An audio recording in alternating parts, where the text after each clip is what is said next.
Les mauvaises herbes constituent un enjeu majeur pour les agriculteurs parce qu'elles sont souvent en compétition avec les cultures pour la lumière, l'eau et les nutriments. Cependant, leur gestion peut avoir un impact négatif sur l'environnement si elle n'est pas faite de manière écologique, c'est-à-dire sans utiliser les produits chimiques. Heureusement, il existe des méthodes efficaces et écologiques pour contrôler ces mauvaises herbes dans les cultures. Bonjour à toutes et à tous et bienvenue sur notre page Farming Tips. Aujourd'hui, nous allons vous parler de la gestion des mauvaises herbes de façon écologique. Nous allons parler de 4 types de méthodes.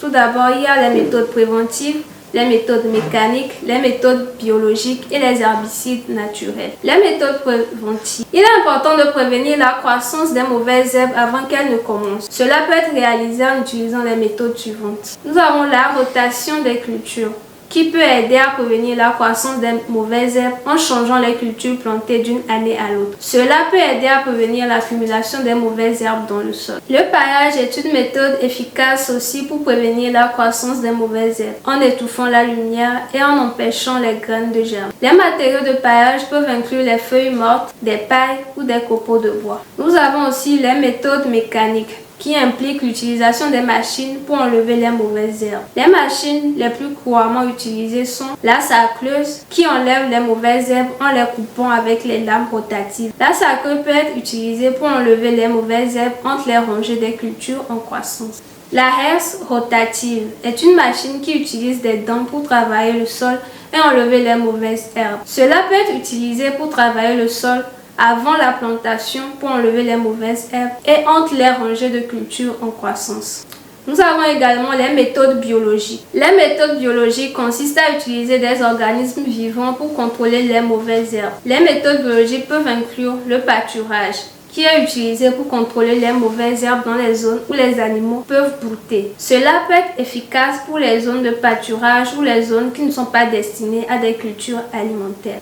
Les cultures de couverture, qui sont des plantes qui sont cultivées spécifiquement pour couvrir le sol entre les cultures principales. Ils peuvent aider à prévenir la croissance des mauvaises herbes en étouffant la lumière et en empêchant les graines de germe. La 4e méthode, c'est l'utilisation des herbicides naturels. Les herbicides naturels sont des produits chimiques naturels qui peuvent être utilisés pour contrôler les mauvaises herbes. Les herbicides naturels les plus couramment utilisés sont le vinaigre blanc, qui est un herbicide naturel qui peut être efficace pour tuer les mauvaises herbes. Il est important de l'utiliser avec précaution car il peut également tuer les plantes que vous souhaitez conserver. L'huile de Nîmes, qui est un insecticide naturel, qui peut également être utilisé pour contrôler les mauvaises herbes. Il est important de l'utiliser avec précaution aussi car il peut également tuer les insectes bénéfiques.